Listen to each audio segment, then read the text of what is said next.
Oui, bonjour. On commence dans quelques secondes en fait. J'attends un peu de voir qui nous rejoint. Je vois que vous êtes nombreux à nous rejoindre sur cette vidéo interactive.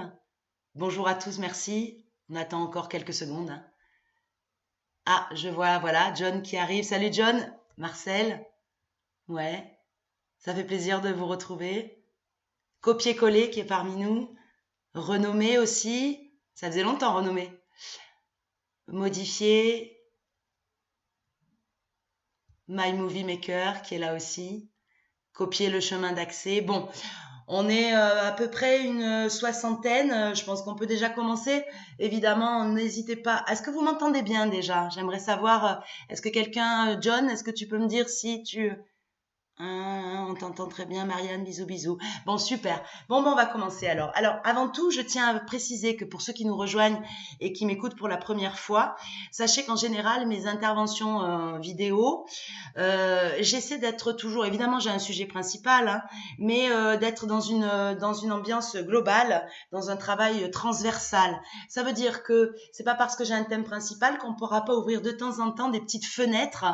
Et alors là, en ce moment, peut-être des fenêtres qui parlent d'orthographe, qui parlent d'histoire, de géographie, de philosophie. Loin de moi l'idée de me mettre à la place des pauvres professeurs d'école qui font des cours par correspondance en ce moment. Mais je me dis que voilà, tant qu'à faire, autant faire d'une pierre deux coups. Et j'en profite pour dire qu'une pierre deux coups, c'est une contrepétrie parfaite.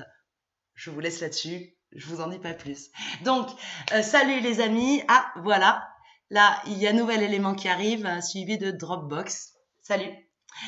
Donc, salut les amis, -E-S.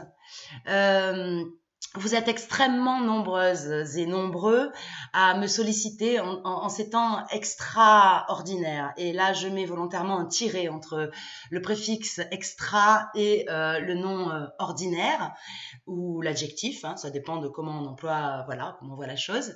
Alors extra, ben voilà, petite fenêtre ouverte sur un petit peu d'histoire du mot, du vocabulaire. On va pas rester longtemps là-dessus, mais extra qui vient du latin extrus, extra, extrae, donc extra accusatif, donc, et qui en ces temps présents me paraît être un préfixe vraiment intéressant. On est dans de l'extra, on est dans du hors, on est dans du dessus, dans du dessous, dans du à côté. Alors bon, du coup, j'avais envie de vous faire profiter. Bon, je suis allée sur Google, hein, comme tout le monde, j'ai rien inventé. J'avais envie de vous faire profiter de quelques petites locutions que l'on emploie avec le préfixe extra. Voilà. Ça me fait penser d'ailleurs à une question philosophique. Ça pourrait être une autre fenêtre ouverte qui serait la suivante. Le confinement total ne commencera-t-il pas lorsque nous n'aurons plus Internet? Voilà, je vous laisse là-dessus. Alors, n'ayez pas peur, je ne vais pas tout vous lire, hein. Je vais vous lire quelques locutions qui me semblent intéressantes.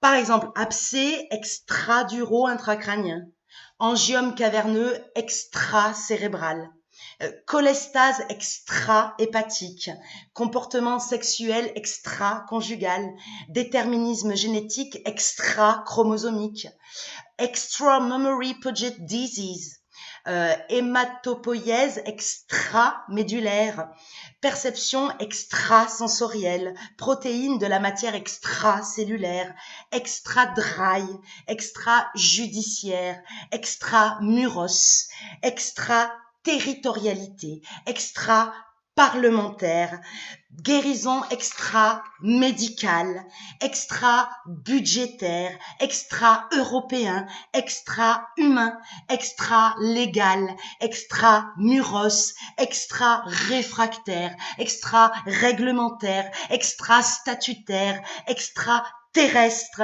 le gendarme et les extraterrestres, le shérif et les extraterrestres, opposition extra-parlementaire, travail extra-légal, vérité et mensonge, au sens extra-moral. Voilà. Alors,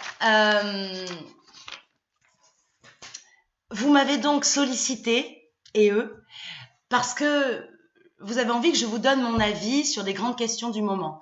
J'en suis flattée, et eux, émue. U-E. Toucher, et E. Et c'est donc avec un immense plaisir que je vais humblement vous donner mon avis parce que j'ai un avis à peu près sur tout. Beaucoup d'idées, EES. Beaucoup d'envie, IES. Beaucoup de désirs, RS, s'entrechoquent dans ma tête. Et si d'ici là, bon, je suis encore en vie, pardon, je tâcherai de poster d'autres vidéos sur d'autres sujets, d'autres concepts. On verra bien.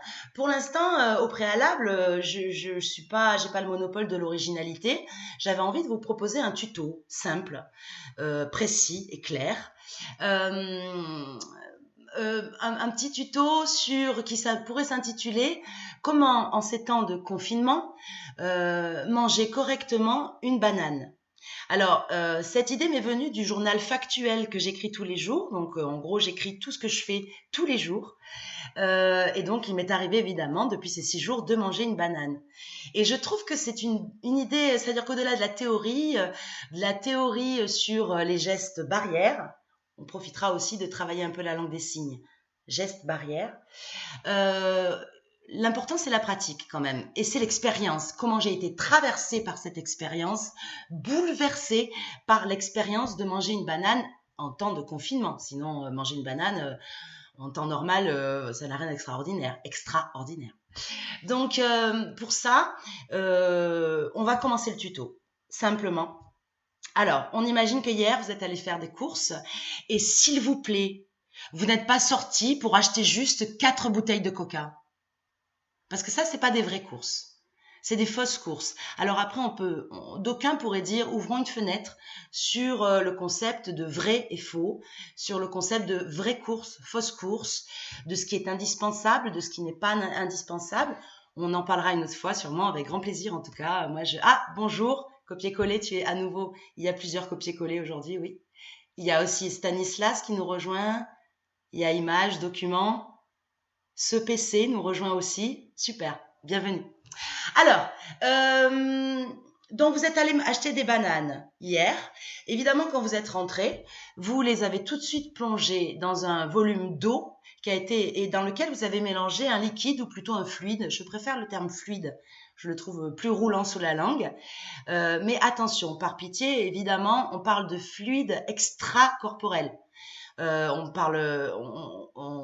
ne va pas mélanger à l'eau liquide d'eau qui de l'urine, qui du sperme ou qui de la transpiration. Parce que la problématique, vous la comprenez, elle est très claire, c'est que si votre banane est infectée par le virus et qu'en plus vous rajoutez un fluide intracorporel, et que vous êtes infecté, vous allez doublement infecter votre corps ou la banane.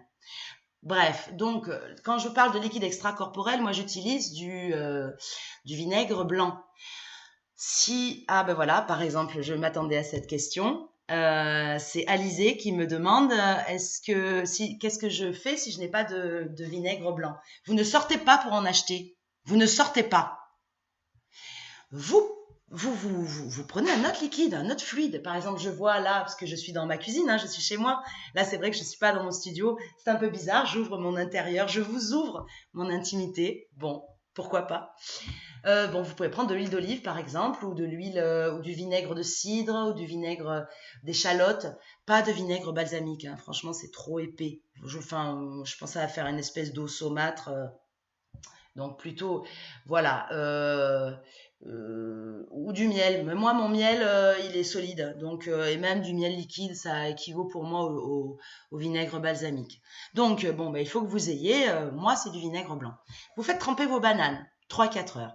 Ensuite, vous sortez vos bananes de l'eau. Alors, pas la peine de vous laver les mains avant. Les gestes barrières, on ne les fait pas n'importe quand, n'importe comment. Soyez pas idiots. Donc, vous ne vous lavez pas les mains, mais vous ne vous touchez pas la face non plus. D'accord ? Vous prenez la banane. Là, vous la séchez avec un torchon. Et juste après, vous posez la banane sur un espace que vous aurez tenu propre, évidemment. Et vous brûlez le torchon. c'est le mieux. Moi, je trouve que c'est le mieux. Alors après, d'aucuns vont me dire comment brûler le torchon quand on vit dans 10 mètres carrés, effectivement. Il y a plusieurs cas possibles.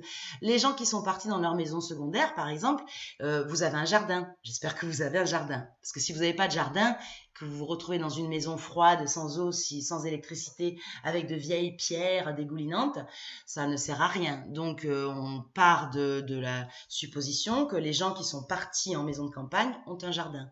Bon, ben, vous faites un feu dans le jardin. On n'est pas dans le moment des risques d'incendie, donc c'est possible. Sinon, vous faites un feu dans votre cheminée.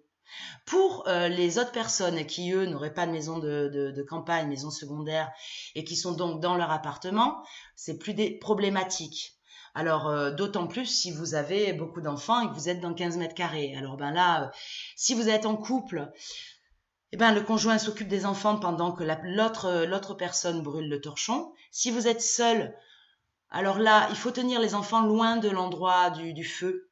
Donc, mettez-les devant la télé ou attachez-les avec une laisse. Faites quelque chose, mais quand même, soyez vigilants. Après, l'endroit le plus propice, je trouve, à ça, c'est l'évier de la cuisine, parce qu'il y a un point d'eau. Donc, si vous mettez le feu au torchon dans l'évier et que ça brûle quelques épices, vous pouvez rapidement vous servir de l'eau parce qu'elle est proche de vous. Donc, vous avez brûlé le torchon, vos bananes sont sèches et vous avez faim, vous avez envie de manger votre banane. Là, au préalable, s'il vous plaît, geste barrière, vous avez besoin d'un rouleau de gaffeur ou de scotch pour ceux qui ne connaissent pas les termes d'intermittent du spectacle. Grâce à ce scotch, vous allez délimiter devant vous sur une surface plane ou ondulée. Pour la banane, la surface ondulée n'est pas problématique. Elle le serait plus si on parlait d'orange, par exemple, parce que ça peut rouler l'orange. Mais la banane peut très bien être posée sur une surface ondulée, même oblique, mais pas trop non plus. Hein. Bon. Donc, vous délimitez un espace, pas très grand. Hein. Moi, je préfère avoir un espace rectangulaire. Mais si vous voulez faire un espace en forme de tête de Mickey, avec le scotch, vous pouvez aussi. Ça fait une activité pour les enfants avant, quoi. Ensuite, eh bien, vous javelisez évidemment la surface à l'intérieur, hein, l'intra-surface, pas l'extra-surface, on s'en fout. À l'intra-surface, vous javelisez bien. Ensuite, geste barrière, vous lavez les mains. Vous mettez vos gants. Donc, alors ça, chacun met les gants qu'il peut, hein, voilà. Vous prenez votre banane. Vous épluchez votre banane. S'il vous plaît, ne touchez pas la banane. Vous pouvez toucher la peau, mais pas l'intérieur de la banane avec les gants. Sinon, tout est à refaire. Ça n'a aucun intérêt, d'accord? Alors, bon, là, avec les moufles, alors,